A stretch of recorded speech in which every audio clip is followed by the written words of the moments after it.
Bonsoir à toutes et à tous. Merci d'être avec nous dans le programme du soir sur New World Info. Dans le décryptage de l'actualité, ce jour, on va évoquer le Sénégal où le dialogue national se met en place malgré les réticences de l'opposition. On en parle avec Mamadou Diouf, notre éditorialiste. Bonsoir Mamadou Diouf. Bonsoir Samuel. Depuis le mardi dernier, à l'invitation du président sénégalais, plusieurs partis politiques, mais aussi des acteurs de la société civile sénégalaise sont ensemble pour un dialogue national, dialogue boycotté par une partie de l'opposition, notamment le PDS de l'ancien président Abdoulaye Wade. D'abord, Mamadou Diouf, plusieurs jours après, où en est-on de ce dialogue national? En fait, le dialogue lui-même n'a pas encore commencé. Parce qu'après la rencontre au Palais de la République avec le président lui-même, où plusieurs personnalités ont pris la parole, il fallait 15 jours pour que ceux qui doivent participer au dialogue envoient des délégués. Parce que ça, c'était une première rencontre élargie où tout le monde était là. On ne peut pas faire ce travail du dialogue avec ce très grand nombre de personnes. En plus, il fallait également qu'on envoie des gens en fonction des sujets qui vont être évoqués. Il y a des sujets à caractère politique, il y a des sujets liés aux élections, il y a des sujets liés à l'économie, il y a des sujets qui sont liés à la découverte du pétrole et du gaz. Donc il va y avoir des groupes qui vont travailler de façon spécifique sur un certain nombre de sujets. Donc là où nous en sommes, c'est ce travail qui est en train d'être fait. Et les responsables de chacun de ces groupes également sont en train d'être nommés, en plus de l'ancien ministre Famara Ibrahima Sagna, qui est le responsable du dialogue. Il y a d'autres personnes qui ont été déléguées. On a pris un ancien ministre également de l'Intérieur, le général Niang, qui a été ce qu'on appelait le ministre consensuel pour les élections avec le président Abdou Diouf, qui sont également là sur un certain nombre d'aspects pour que le dialogue puisse produire des résultats. Parce que quand on dit dialogue, il ne faut pas que les gens pensent au dialogue national, aux conférences nationales. On n'est pas dans une situation de crise avec deux camps qui sont en train de s'affronter, où on va se battre pour des représentations paritaires ou autres. Non, il y a un consensus qui a toujours été recherché au Sénégal, un consensus qui avait permis de vaincre le président Abdou Diouf au moment des élections, en particulier en ce qui concerne le code électoral, les modes de scrutin, etc. On est en train de retourner vers ça, mais pas seulement sous l'aspect élection, pour voir également comment faire en sorte que les lendemains du Sénégal soient des lendemains meilleurs, surtout avec la découverte du pétrole et du gaz. Alors, il y a le PDS, je l'avais dit, le parti de l'ancien président qui a marqué son refus catégorique. Est-ce que depuis l'ouverture jusqu'à maintenant, sa position a changé? La position n'a pas changé et la position ne surprend également pas, parce que le PDS a toujours fait de Karim Wade le préalable à toute forme d'action vers le gouvernement actuel.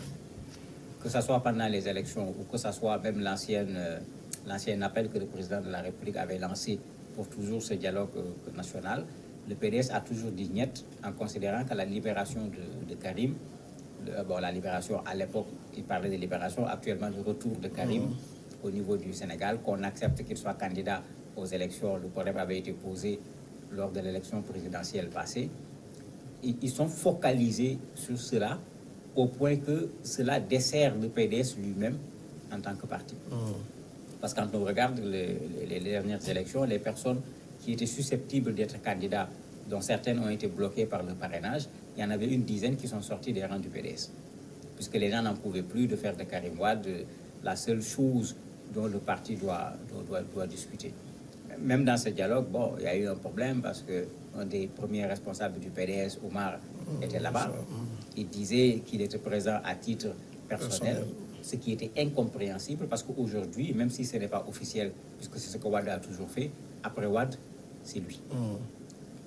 Les gens n'ont pas compris, certains du PDS n'ont pas hésité à crier à la trahison, d'autres même disent que c'est de la transhumance, mais il est en train de ramper, quoi. Il ne part pas à la vitesse des autres, il y va pas à pas. Donc, le refus du PDS, ça ne surprend pas, mais ça dessert le parti, parce qu'on sent plutôt un Wade en train de se battre pour son fils qu'un Wade en train de se battre pour un parti qui a pour but également d'aller conquérir le pouvoir.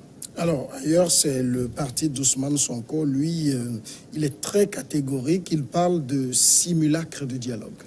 Effectivement, il n'a à la limite pas le choix. parce que c'était lui qu'on appelait le candidat anti-système. Il avait tenu un discours qui était vraiment un discours d'opposition frontale par rapport pas seulement au président de la République et de son parti, mais à tous ceux qui ont, à la limite, touché à ce système. C'est pourquoi on l'appelait candidat anti-système. Mais ce discours qu'il a tenu va rendre difficile qu'aujourd'hui, qu'il vienne s'asseoir à la table pour discuter avec ce système qu'il a renié à tout point de vue, parce qu'il n'aura pratiquement rien accepté, il a tout remis en cause. Et c'est là où les politiques doivent faire attention, parce qu'aujourd'hui, son discours l'enferme. D'autres qui avaient plus ou moins tenu un discours pas aussi radical que son discours sont allés à la table du dialogue. Raison pour laquelle, sur les 4 candidats qui s'étaient opposés au président Macky Sall, 2 sont allés au dialogue. 2 ne sont pas allés, mais Sonko est celui qui, aujourd'hui, en termes de refus du dialogue, est celui qui s'oppose de la façon la plus catégorique. Même le PDS ne s'oppose pas de façon aussi catégorique que Sonko, de sorte que ça commence même à créer des problèmes à l'intérieur de l'opposition. Puisque plusieurs membres de l'opposition ont répondu, puisque son parti PASTEF est membre également du Fonds de résistance nationale, qui avait été créé avant les élections. Et dans ce fonds, une bonne partie des leaders sont présents au niveau du dialogue. Il est allé jusqu'à dire que ces gens-là ne devaient pas aller.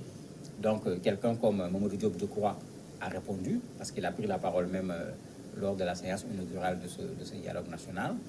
Un autre également a répondu, qui était candidat comme lui, le professeur Sall, qui était un des candidats, bien que c'est lui qui était arrivé dernier au niveau des élections, en disant qu'il n'a jamais, dans ses propos, aussi bien pendant la campagne ou après la campagne, dit qu'il était contre le dialogue. Il est même allé très loin en disant que lui, quand il s'est mis sur la politique, c'est pour servir le pays.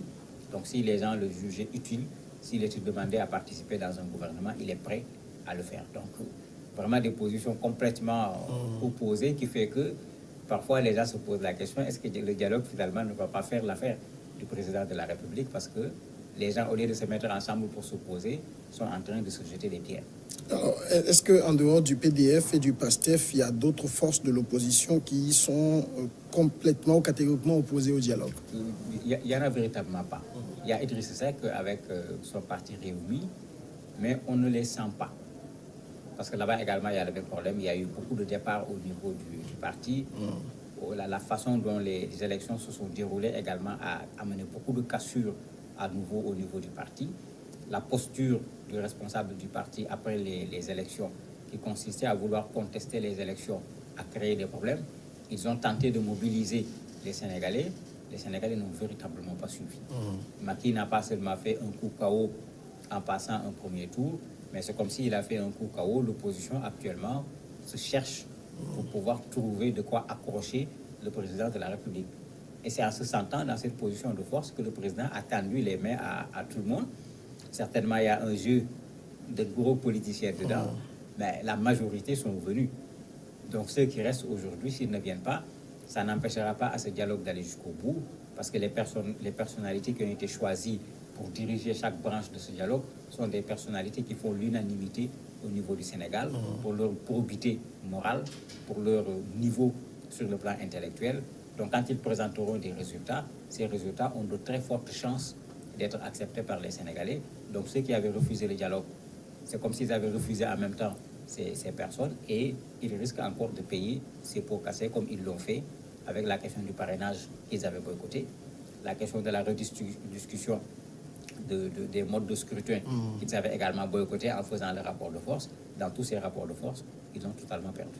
Justement, là, on a un président de la République qui surfe sur une vague favorable, qui a le vent en poupe et qui invite son opposition. C'est vrai, il y a la société civile et religieuse et tout, au dialogue, mais est-ce qu'il ne va pas aussi leur mettre un autre coup, parce qu'en fait, il n'a pas besoin de ce dialogue? Mais ça sera un coup, puisque tous les analystes sont d'accord sur le fait que ce n'est pas un dialogue qui est consécutif à une situation de crise. Donc le président n'est pas dans une crise et il veut sortir d'une crise. Au contraire, c'est comme si le président veut avoir un mandat de 5 ans, ou comme il est pressé, il veut faire son fast track comme il dit, il veut aller rapidement à l'œuvre, il veut aller lui-même au charbon, au point d'enlever le poste de Premier ministre. Il ne veut pas également des gens qui sont là à s'opposer pour s'opposer. Il est prêt à travailler avec ces gens pour obtenir les résultats qu'il cherche. quand on voit la réaction du professeur Sall qui est prêt à rentrer dans le gouvernement, bon, vous voyez un peu si plusieurs ont cette même posture, mais l'opposition sera réduite peut-être à Sonko, éventuellement à Idi. Wade, pour moi, ce n'est pas de l'opposition, c'est du passé. Et le PDS se cherche pour avoir un leader. Il n'y aura pratiquement rien devant le président Macky Sall pour qu'il puisse aller faire un mandat tranquillement.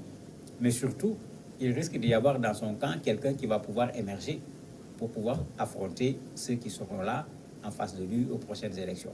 Et sur ce plan, tous les analystes sont d'accord que c'est le président qui gagne. Il semble l'avoir très bien compris, puisqu'il s'est déjà engagé à appliquer les conclusions qui seront issues du dialogue, ce qui veut dire qu'il ne craint pas du tout les résultats qui vont sortir de ce dialogue national. Alors, Ousmane Sonko lui dit, nous rejetons ce simulacre et appelons les forces politiques et citoyennes patriotiques.